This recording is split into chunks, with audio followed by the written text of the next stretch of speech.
ابتدا ہے رب جلیل کے بابرکت نام سے جو دلوں کے بھید خوب جانتا ہے۔ دیکھتی آنکھوں سنتے کانوں صابری میاں کا سلام پہنچے۔ ناظرین محترم، حضرت ابو ہریرہ رضی اللہ تعالی عنہ فرماتے ہیں کہ رسول اللہ صلی اللہ علیہ وآلہ وسلم نے صدقہ فکر کی نگرانی پر مجھے مقرر فرمایا تھا۔ ایک شخص آیا اور دونوں ہاتھ بھر کر غلہ لینے لگا۔ میں نے اسے پکڑ لیا اور کہا، میں تجھے ضرور رسول اللہ صلی اللہ علیہ وآلہ وسلم کے پاس لے چلوں گا۔ اس نے کہا، میں ایک محتاج ہوں، میرے اوپر میرے اہل و عیال کا بوجھ ہے اور میں سخت ضرورت مند ہوں۔ حضرت ابو ہریرہ رضی اللہ تعالیٰ عنہ فرماتے ہیں، میں نے اسے چھوڑ دیا۔ جب صبح ہوئی تو نبی کریم صلی اللہ علیہ وآلہ وسلم نے مجھ سے فرمایا، ابو ہریرہ، تمہارے قیدی نے کل رات کیا کیا؟ اللہ تعالیٰ نے آپ صلی اللہ علیہ وآلہ وسلم کو اس واقعہ کی خبر دے دی تھی۔ میں نے عرض کیا، یا رسول اللہ صلی اللہ علیہ وآلہ وسلم، اس نے اپنی شدید ضرورت اور اہل و عیال کے بوجھ کی شکایت کی، اس لیے مجھے اس پر رحم آیا اور میں نے اسے چھوڑ دیا۔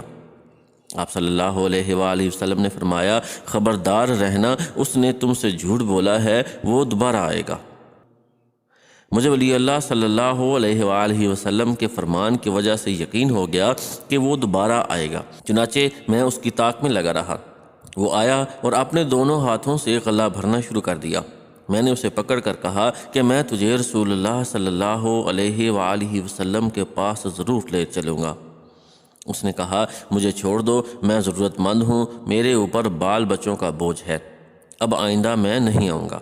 مجھے اس پر رحم آیا اور میں نے اسے چھوڑ دیا۔ جب صبح ہوئی تو رسول اللہ صلی اللہ علیہ وآلہ وسلم نے مجھ سے پھر فرمایا، ابو ہریرہ، تمہارے قیدی کا کیا ہوا؟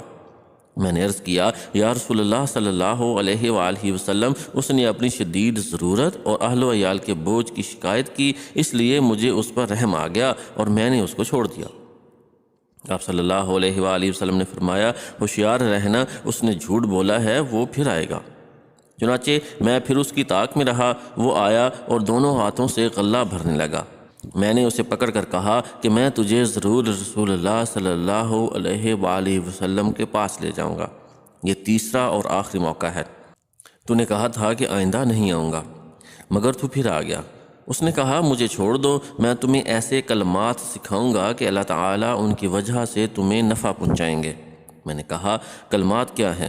اس نے کہا، جب تم اپنے بستر پر لیٹنے لگو تو آیت الکرسی پڑھ لیا کرو، تمہارے لیے اللہ تعالیٰ کی طرف سے ایک حفاظت کرنے والا مقرر رہے گا اور صبح تک کوئی شیطان تمہارے قریب نہیں آئے گا۔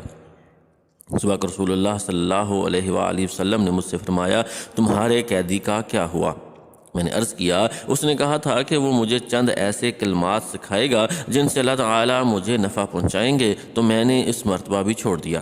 رسول اللہ صلی اللہ علیہ وآلہ وسلم نے فرمایا، وہ کلمات کیا ہیں؟ میں نے کہا، وہ یہ کہہ گیا ہے کہ جب تم اپنے بستر پر لیٹنے لگو تو آیت الکرسی پڑھ لیا کرو، تمہارے لیے اللہ تعالیٰ کی طرف سے ایک حفاظت کرنے والا مقرر رہے گا اور صبح تک کوئی شیطان تمہارے قریب نہیں آئے گا۔ راوی کہتے ہیں، صحابہ اکرام رضوان اللہ تعالی علیہم اجمعین خیر کے کاموں میں بہت زیادہ حریص تھے، اس لیے آخری مرتبہ خیر کی بات کے سن کر اسے چھوڑ دیا۔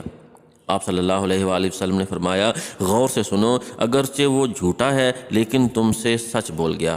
ابو ہریرہ، تم جانتے ہو کہ تم 3 راتوں سے کس سے باتیں کر رہے تھے؟ میں نے کہا، نہیں۔ آپ صلی اللہ علیہ وآلہ وسلم نے ارشاد فرمایا، وہ شیطان تھا جو اس طرح مکر و فریب سے صدقات کے مال میں کمی کرنے آتا ہے۔